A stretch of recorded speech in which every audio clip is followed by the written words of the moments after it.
Gram panchayat राज श्रेया गोपाल के समस्त सम्मानित जनता मालिक कृपया ध्यान दें, किसी के बहकावे में, किसी के लालच लोभ में नहीं आना है। इस बार वार्ड नंबर 9 श्रेया गोपाल को सुरक्षित बचाए रखने के लिए एकमात्र उम्मीदवार श्रीमती सुमित्रा देवी पति सतीश कुमार सिंह को आप अपना समर्थन देकर, प्यार आशीर्वाद दुलार देकर वार्ड सदस्य के रूप में चुने और अपने समाज में संपूर्ण विकास करवावे।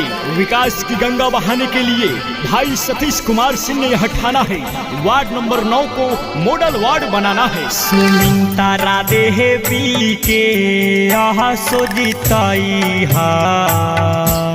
इनही के विजयी बहनई इनही के वार्ड में जीतई साथी सहसिन के विजयी बनई इनही के वार्ड में जीतई 9 नंबर वार्ड से जीतई सुमित्रा देवी के मिल के जीतई इनही के विजयी बनई इनही के विजयी बनई केहू की फेरा में जनियाई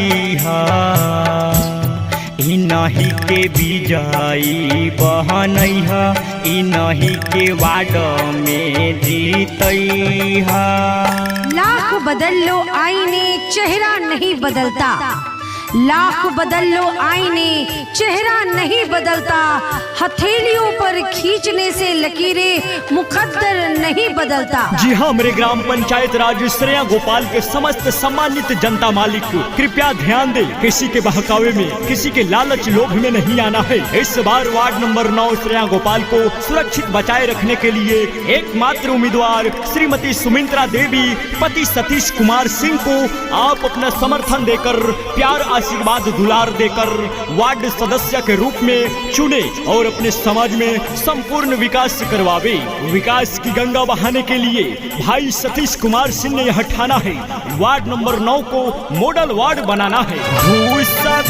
घूसक खोरियन के जड़ से मिटई 9 नंबर वार्ड में खूब विकास करवई भाई सतीश कुमार सिंह ने यह ठाना है, श्रेया गोपाल वार्ड नंबर 9 से भ्रष्टाचारी घूसखोरी मिटाना है। घूसखोरियन के जड़ से मिटई 9 नंबर वार्ड में खूब विकास करवई पैसा पहर जनी तुहलू भई अपने सुमित्रा देवी के जीतई भैया सतीश सिंह के जीतई हर जोर जुल्म के टक्कर में संघर्ष हमारा नारा है, भय मुक्त अपराध मुक्त जात मुक्त हमारा नारा है। एकता हमारे पंचायत की जान है, विकास ही हमारी पहचान है। लाखों हंसी आपके नाम पर कर देंगे, हर खुशी आपके नाम पर कर देंगे। जिस दिन कमी हुई आपके सेवा में बता दीजिएगा, हम उस दिन अपना पद त्याग देंगे।